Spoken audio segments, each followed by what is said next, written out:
I am coming out of retirement, or at least I think so. I don't know. Coming out of retirement for this movie.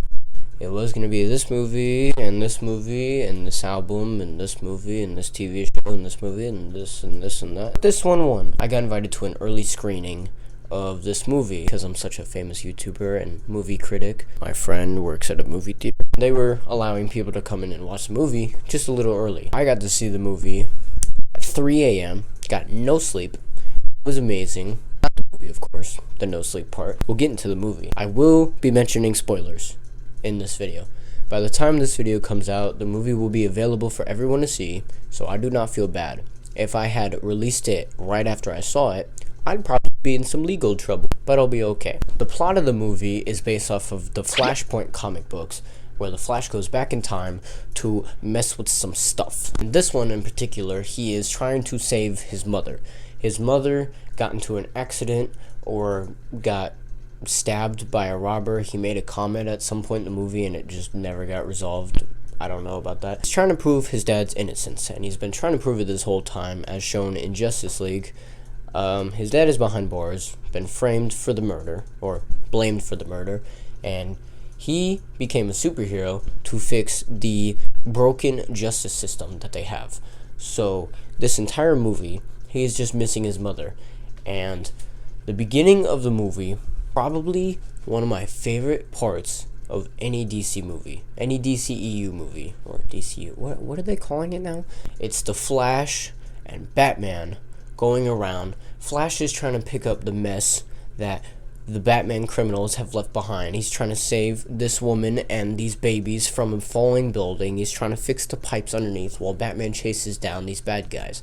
And now it's Ben Affleck's Batman, so of course we got Ben Affleck breaking through cars that definitely have people in them, exploding trucks with a person in them that he just doesn't care about, being a menace to society and not caring about the bad guys by literally killing all of them except for one, which I'm pretty sure he ends up killing anyway. Wonder Woman shows up, so that was pretty cool. I didn't think she was going to be in this movie, so that was a cool little teaser for us. She seems to be the big cameo person now that they don't have Henry Cavill, because she was in Shazam 2, which I still haven't seen. She's in this movie. I liked the parts with Ben Affleck. By the way, this is gonna be all over the place. I'm not keeping this in one certain thing. I liked the parts with Ben Affleck, but what did they do to his face? That suit he had looked so cool in the trailers, and then you see it in the movie, the blue, the gray.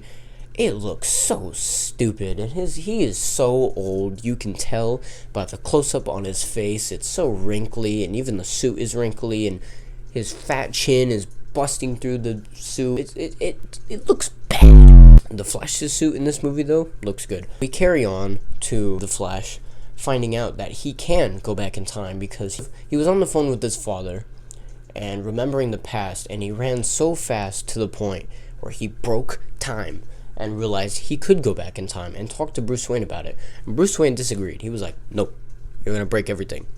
That's exactly what he did. He ignored him and went back in time and ended up in a timeline where he hadn't gotten his powers yet. His mother is still alive. Batman is Michael Keaton again. Kal-El, Superman, is dead. Was killed by Zod. Kara is the one that they need to... I don't know what they were trying to accomplish, I'm not going to lie. But Kara was the one that they needed. So we got Batman, Supergirl, and 2 Flashes. That's our Justice League for this movie. We're gonna go sideways and talk about Michael Keaton. Oh my god. I loved every bit of Michael Keaton in this movie. It is sad that, in my opinion, it was cut a bit short. At the end, at least, where they were just... He died. Spoilers. He died, and there was no fixing that. They got him involved in something that he could not come back from, and he was gonna die every way possible. He was gonna die in the end. It's a canon event, and it's gonna happen. From the moment he showed up to the moment he was off screen, and that was it, I was smiling ear to ear the whole time because I love Michael Keaton as Batman, and this was probably the best of Michael Keaton as Batman because this one is a broken down, old, kind of done with being Batman. The 2 Barrys walk into the house and he immediately starts whooping their butts as an old man. Something about Michael Keaton as an actor brings me joy. So to see him as Batman again, he went from DC to Marvel back to DC, and it worked perfectly the whole time. Zod is coming to destroy the Earth. On that same day, Barry, the original one, got his powers. So he realized he needed to take Barry too to go get his powers. But in trying to do so, the lightning struck both of them, and he lost his powers, but the other one gained his powers. And he admitted that he was there on the day that Zod took over the world and destroyed half of whatever the hell city he was in. And he saved one kid. So they were trying to make an effort to save a little more than just one kid. So they had to ask Batman for help, Michael Keaton. And Batman takes them to go find Kara. Or I guess they thought it was Clark. They didn't realize that in this universe, Superman doesn't exist. It is Kara. And they kind of had an idea of that when they made a call to Aquaman's dad, and they find out that Aquaman is a dog, and this guy is not married to the Queen of Atlantis. I felt her beliefs on humans being bad and humans not worth saving, unlike Superman, where Superman from the beginning was like, yes, humans are worth saving. I was raised by them. I was, all that. Kara came to Earth and was captured immediately, stripping of her powers, not able to do anything, put in a cage, taking her suit, not just suffering. When she gets out, she is under the influence that humans are not worth saving. They suck. She was right. And she is going to leave. And she goes and visits Zod. Zod spots her. And she goes back and asks Barry, why did you save me? And he said, you needed help. Kara proceeds to help OG Barry get his powers back. And our Justice League of this movie go and attempt to stop Zod.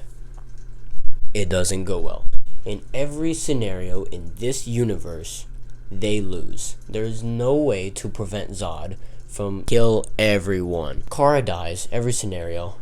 Batman dies every scenario. And Flash 2 is obsessed with going back in time to stop this from happening. And he becomes Evil Flash. I'm going to call him Evil Flash because I have no idea what he's supposed to be. But I kind of had a feeling that's who he was supposed to be from the beginning. He showed up for a little bit, punched Barry into a different reality, and he comes back at the end to reveal that Barry 2 ends up being the actual bad guy of this movie. And because he's so obsessed with trying to save the past that he just breaks it over and over again. And all these universes starts colliding together, and the multiverse breaks. Barry 2 realizes his mistake and sacrifices himself to save OG Barry, and OG Barry goes back and puts everything back the way it's supposed to be, or at least we thought. And now I want to mention my favorite part of this movie, which was a big surprise for me considering going into this movie, I was not a fan. Ezra Miller was the best part of this movie. I'm so glad I got to sit there for 2.5 hours and completely forget the fact that they are a terrible human being and have caused destruction all over. I forgot they were they in this movie with the amount of abdominal muscles that was being shown to me. Ezra Miller was beyond the best part of this movie. Not only portraying one Barry, but portraying two perfection. He did it perfectly. The awkwardness of both of them, the talkative runny mouth, the matured Barry that we have now, and the immatured one that we didn't quite get to see a lot of in Justice League because we didn't get to see his origin. So getting to see that in this one was amazing. The chemistry with the three members of the family, Barry's dad, and Barry's mom, absolutely beautiful.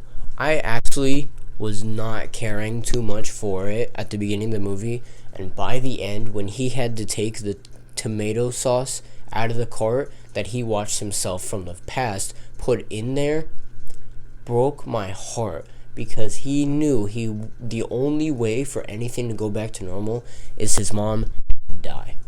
And that was heartbreaking, watching him have to come to terms with the fact that his mom was gonna die for anything to be normal. And the dad sold me. I think I liked the dad a lot in Justice League for the little amount of time he showed up. but he really sold this movie. He was amazing. He pulled my heartstrings every time. He just wants his son to move on. He wants his son to get over his old dad who had been convicted and just move on. Go on with his life, and he will be in there happy knowing his son is doing something. His dad can't go out in a universe where his mom is not with him. It was cute seeing Newberry's family dynamic because the mother lived in that universe, so the family dynamic in that one was adorable. I think it was just perfectly done. Those three characters together worked. Ezra Miller by themselves was just phenomenal. It's hard to say this, but I'm glad they're keeping them on as the Flash, even though they are a terrible human being. I think it's funny watching Marvel go to shambles with their two now of their main protagonists or main actors or whatever going into phase 5, 6, 7, whatever, being actual villains in real life. And James Gunn, on the other hand, takes this troubled kid realizing that second chances are needed to be given because he was given one at Marvel, and it worked because this movie is fantastic. I think if you go into this movie with a clouded mind thinking, I'm not going to appreciate this, Ezra Miller is a douchebag, this is going to be a terrible movie, they don't deserve success, so this movie doesn't deserve success, then I want you to realize you are taking away from everyone else in this movie. Because this movie has a star-studded cast, star-studded director, and just everything about it, okay, not everything, almost everything about it was amazing. And even Ezra deserves props for how perfectly they pulled off the character in this movie. Get into the one problem that threw me off every time I saw it in this movie. I want you to think of Scorpion King, the Rock movie that came out early 2000s, I'm not sure the exact year, but I want you to think of the CGI in that movie. Maybe even think of a downgraded version of the PS4 Spider-Man game and the civilians you randomly see throughout the city, maybe even Mr. Negative in his human form. That's what this entire movie's flashpoint scenes look like. Anytime he's going back in time or messing with time, or even that beginning scene with all the babies falling out of the building, the CGI looks absolutely abysmal.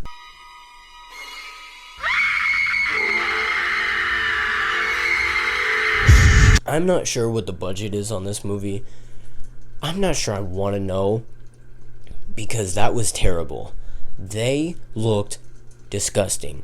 It looked so bad to the point where I just had to laugh every time I saw it because it looked that bad. It looked so funny that it was bad. I'm really hoping I saw an unfinished, like really unfinished version of this movie, or it's going to be really hard to get through it as a normal audience because you're going to sit there and go, what the heck is happening? Also, the scenes where he is running super fast, and yes, I know Flash is supposed to run funny, but those scenes just look worse than they did in the CW TV show. And that's saying something because that budget, the show budget was low, as you could tell from all the CW shows. They look like shit. But the running scenes in this movie were just not polished. Besides those two things, and Ben Affleck's suit and how he looked, I didn't really have a problem with the movie at all. I think it was a bit crowded at times. I think, it was a bit goofy, and there was a lot going on. But I think they saved it for the most part. I disagree with people saying the third act was just terrible and overly done and ruined the movie for them. I don't see that. I don't see that at all because the third act was actually one of my favorite parts of the movie. And yes, I know we only got the bad Flash for a little amount of time, but we got the immature Flash and realized over the course of time that he's not good at listening. He's not good at doing what he's doing.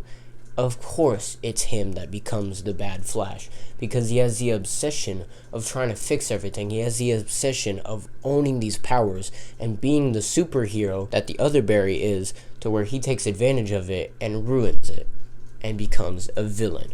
It makes sense. Before I completely forget, Zod being in this movie, he was very fun to see. Still not the biggest fan of Man of Steel, so them bringing him back for just one more movie before they scrap his character was a little fun to see, because he wasn't the best part of that movie, and he wasn't the best part of this movie, but he was a lot of fun to watch. When they're in the Michael Keaton Batcave, we're gonna gloss over it really quick. They did show the car. The car looked gorgeous, but that's not what I'm here for. Barry 2 comes up to Barry with a little purple sack, opens it and goes, "Hey, this sack laughs," and it proceeds to be the bag that they showed at the end of Batman 1, the original Batman movie, with Joker's laughing bag that he had in his little pocket. That was the coolest thing I've ever seen. I smiled so big when I saw that, because I was just hoping, with all these computer screens here, a picture of someone was going to show up. Batman is a detective. He has all these files. He has cases open, and I saw nothing. So I was a little disappointed that we weren't going to get a callback to just maybe one villain. No. We got a callback to the best villain. And in those 4 movies, the best villain of the original 4 Batman movies shows up. But not really the way you expected. His laughing bag that Michael Keaton kept. That was it. It was just really fun to see. I don't know. It made me smile. Another cameo we got is the fact that they actually did mention Henry Cavill's Superman in this movie. And it's at the beginning where Barry's asking, "Why are you calling me? Why can't you call Batman?" And he's like, "Well, Batman's on the mission." He's like, "Okay, why don't you call Superman? Superman's busy." And then they proceed to show a news showing of Superman flying around, lasers coming out of his eyes, trying to save a city that looks like it's having a hard time. Okay, why don't you call Diana? Diana shows up.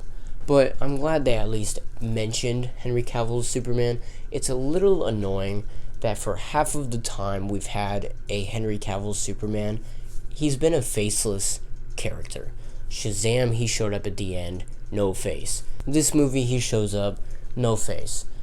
Black Adam, he showed up, there was a face, and then he was fired right after.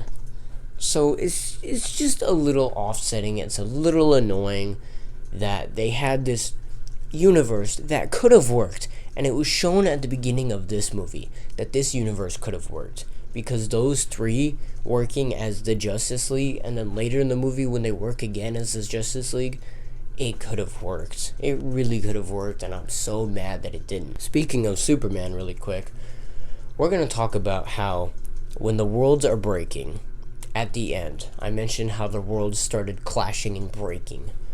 We got to see a Superman from every single universe, except for ours, of course, and a few Batmans here and there.